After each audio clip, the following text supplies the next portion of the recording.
Shemar Stewart, edge rusher, Texas A&M, polarizing prospect in this year's draft, full of talent, traits, pretty much has it all. What he doesn't have is a ton of production. He doesn't appear to have a whole lot of instincts or really knowledge of what's happening on the football field. He's just kind of relying on all of his explosive traits and athleticism, which is fine because a lot of, he could get drafted, go into a system. He has everything it takes physically to play in the NFL. I'm a little concerned, though, about the lack of instincts. I'm not sure that's something. I think you can develop that a little bit, but in my experience, that's something you either have or you don't. Now, he's playing a position where maybe that's not the most important thing in the world. It's not like he's playing off-the-ball linebacker. His job can be go get the quarterback, and he'll probably be successful with that based on everything he has. 6'5", arms are extremely long, and he's explosive off the ball. He has some decent pass rush moves already. And the one thing I do really like about him is that motor runs hot. It's not like this is a lack of effort type of player. However, all that being said, the lack of sacks, the fact that he's never had more than 1.5 sacks in a single season over the last 3 years at Texas A&M is concerning to me. For more on Shemar Stewart and somebody who probably likes him even less than I do, Fran Duffy, our all-city draft analyst. All right, time to talk through Texas A&M pass rusher Shemar Stewart. And this is a guy that absolutely looks the part. Former 5-star and number 1 defensive end recruit coming out of high school. Goes to Texas A&M, spends 3 years with the Aggies, and now here he is getting ready to jump into the NFL. Let's get into the bio here a little bit. Primarily used off the edge, outside the tackle. Very few reps where he kicked inside. He did it at times on pass rush downs, but most of his time was spent out wide. Now, when you look at what are the strengths here? What are the positives in the profile for Shemar Stewart? I mentioned the body type. He looks like Tarzan. He's got outstanding length, a near 85-inch wingspan. He played at over 280 pounds, got down to 267 for the combine, and he said in Indianapolis, I've got the ability to get down to 250 if you need me, or I can play close to 290. So that versatility, that is something that can be valuable for teams because, number one, you've got the ability to do different things for a defensive line coach, but also for all the different teams, you might be able to envision multiple paths to success for this player. What I like him best, line him up out wide, let him use that explosiveness that he showed off at the combine. We'll get into some of these numbers here, but show off that explosiveness and just be a pocket crusher. Line up with a runway and just vault into the offensive tackle and collapse the pocket. That is where he is at his best right now. But when you're looking at, I mentioned the combine testing, 267 pounds. He ran a 4.59 in the 40-yard dash. That's not as freaky as expected. I think some people were expecting a little bit of a better number there, but still really impressive for that size. What was most impressive was the jumps. 40 inches in the vert, 131 inches in the broad jump. That's nearly 11-foot standing broad jump for a guy that's 267 pounds. That is alien qualities there from this guy, from Shemar Stewart. Now, that is really exemplary of his power, his explosiveness, and you do see that on film. His ability to close is really impressive. His straight line juice, that ability to get from A to B, especially late in the down, some really good flashes of his motor in pursuit. And that's going to really, that's that catnip for a coach, right? When you see that level of pursuit from a guy that big and that explosive.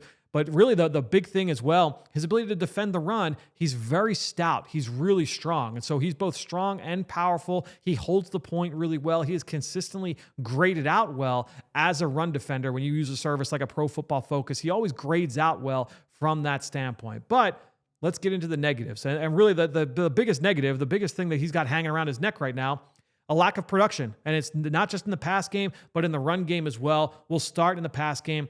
Just 4.5 career sacks, 1.5 each year that he was on campus. Obviously, you want to see a better number than that, but it's not just the sack production. His pressure rate was pretty low. The win rate was pretty low. When you're looking at the run game, the number of run stops, and a run stop is defined as, was it an unsuccessful run for the offense? If it's 3rd and 1, were they able to get the first down? Or if it was 1st and 10, were they able to get more than 5 yards? That's a successful play for the offense. How often was he able to create an unsuccessful play?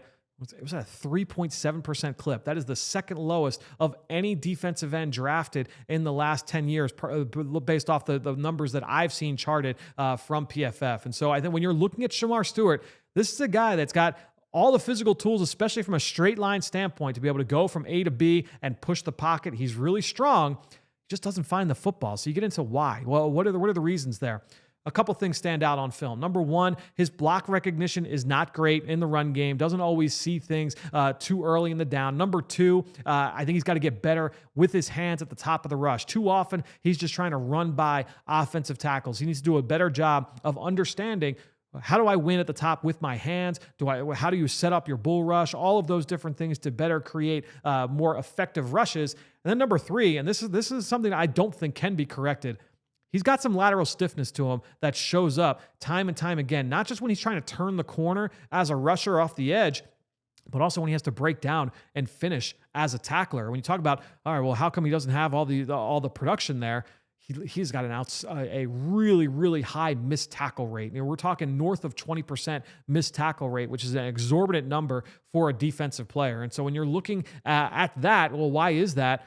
If you have some stiffness to you, you aren't able to break down and finish all the time, that can lead to the lack of production we're seeing with Shemar Stewart. And I don't know that that's something that can always get corrected. You can start to see things faster. You can get better with your hands. That athletic limitation, that could be an issue for him moving forward. So if you don't get the other two things corrected, that's something that will always kind of hang there in the background. So at the end of the day, when you're looking at Shemar Stewart, I see a player that, again, I like him best personally.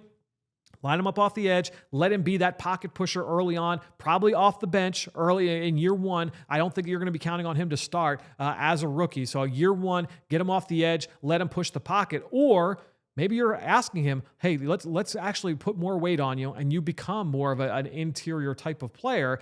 And now if that's the case, though, that's going to impact the draft value. So while there are multiple paths to success for this player, I do think that you have to talk about what are the chances that you're able to get the return on investment for his talent. We know the talent's there. It's about trying to turn that into production and honestly disruption. Just not enough of that consistently on film with the player, but I do understand the upside. So Fran has Shemar Stewart all the way down at 61 on his big board. And to give you an idea of how polarizing Shemar Stewart is, our guy Dane Brugler from The Athletic has him at number 9 overall. So it's the type of thing where you're either really betting on the traits, and I think this is a big bet. I think this is one of the bigger boom or bust prospects that you could have. Now, when I say bust, though, he's got enough physically that he's probably still going to be in the league for a long time because he's going to be able to rely on those traits. But when we're talking about using the number 10 overall pick on him, I think that's where we could be talking about a situation almost like Leonard Floyd, where Leonard Floyd, sure, he's still playing in the league, but he didn't get a second contract with the Chicago Bears who drafted him. So by and large, from a Bears perspective, it's a pick that didn't really work out. Another note, too, on he puts himself in position to make big plays, but when it comes to those lack of numbers, the lack of sacks, only 1.5 per season over the last 3 years, a big issue is just finishing. It just comes down to finishing. 26.9% missed tackle rate in college, which is alarming. So 1 out of every 4 times he's got a chance to make a tackle, he misses it. Now, could that be improved? Probably. But like I said, big bet. Shemar Stewart, not for me at number 10, but he did visit with the Bears at Hallis Hall. I don't think you can rule it out. For some reason he fell or the Bears traded back, I'd feel a little bit more comfortable with him in one of those situations.